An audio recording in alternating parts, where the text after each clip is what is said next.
Hello, Paul here in Nashville, Tennessee. It's May 16th, 2014, and we're going to talk a little today about sunflowers.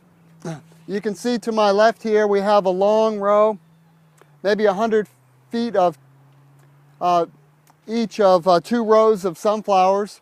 And these are the little guys right here, and they're coming up really well. And one of the reasons I like to plant sunflowers is because of the way it makes you happy. They are incredibly big flowers. The flowers are over a foot across, and they're very bright, beautiful, and they move with the sun, and it's just very happy making. I call it Prozac on steroids. And so that's one of the main reasons I like to plant them. I've been planting them for several years all around the yard and saving the seeds each year and replanting them, and they've given us incredible joy. And another thing I like about sunflowers is that they're really great for kids. Really good for the kids to see how fast they grow, and every day you come out and they're a little bit bigger, and that for a kid that's really important, because if you have something that grows too slow, it's going to be really boring for kids, and kids like to be excited and stimulated. So another great thing about sunflowers is that they're edible. You can cook the seeds, and my sons really like to eat sunflower seeds. They sell them in the stores in bags, but you can do them yourself, and they put a little salt on them, and you chew them and spit out the seeds, and that's kind of a fun thing for kids to do. And very, very nutritious, and you can grow it yourself. One of the things that I like about sunflowers, another thing I like about sunflowers, is the fact that the birds really come around, and you get a lot of very colorful, exotic birds like finches and birds that are just very, very unusual and pretty. And what happens is these heads will get really tall. They'll get maybe 10, 12 feet tall, and then the sunflower will lean over like that at the end of the season.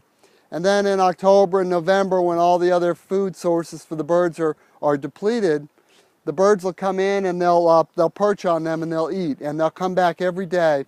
And each one of these plants, and there's maybe a few hundred plants, will have 2 to 3 pounds of sunflower seeds on them, and it's suspended up there, and the birds can just have at it, and it's just a beautiful thing for the birds. And those birds the whole time are fertilizing, because they do what birds do. If you ever look at your car, you'll see a few of them on there, and they'll be fertilizing this whole area again for next year. So it's sort of a rejuvenating thing with the birds and the seeds and so forth. And then I'll take some of the seeds out and save them for next year. But the birds are a major part of the reason why I like to plant sunflowers. Now, just a little factoid here. In Spanish, the word mirasol is the word for sunflower, and it means, the word mira means face, and sol means sun, so it means to face the sun. And these plants, they're pointing straight up now, but at the end of the day they'll be pointing that way, and in the morning they'll be pointing to the rising sun, to the east.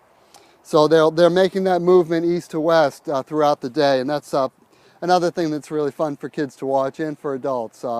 And they all seem to face you when you're over on the west side of the bed. Just some technical notes. I plant these in mid to late April, and they like to have a deep soil. If you plant them on hard, rocky soil, they don't really do so well. They'll sort of eke it out. I mean, they'll get out to about 2 feet tall. They are quite hardy. But if you have a nice deep soil, you get really nice plants like this, and you have to keep them weeded. This is a little vine that's trying to grow up, and it's good to keep them weeded. It just gives them a lot less competition, and they get really big, and they can get absolutely huge. And then it's also important to thin them, and so they're not too close together. Some of these we're going to thin some more, because if they're too close together, it sort of stunts their growth. There's no need to water. It's raining now, but there's no need to water them generally. They tend to do well in a dry climate and in a dry area.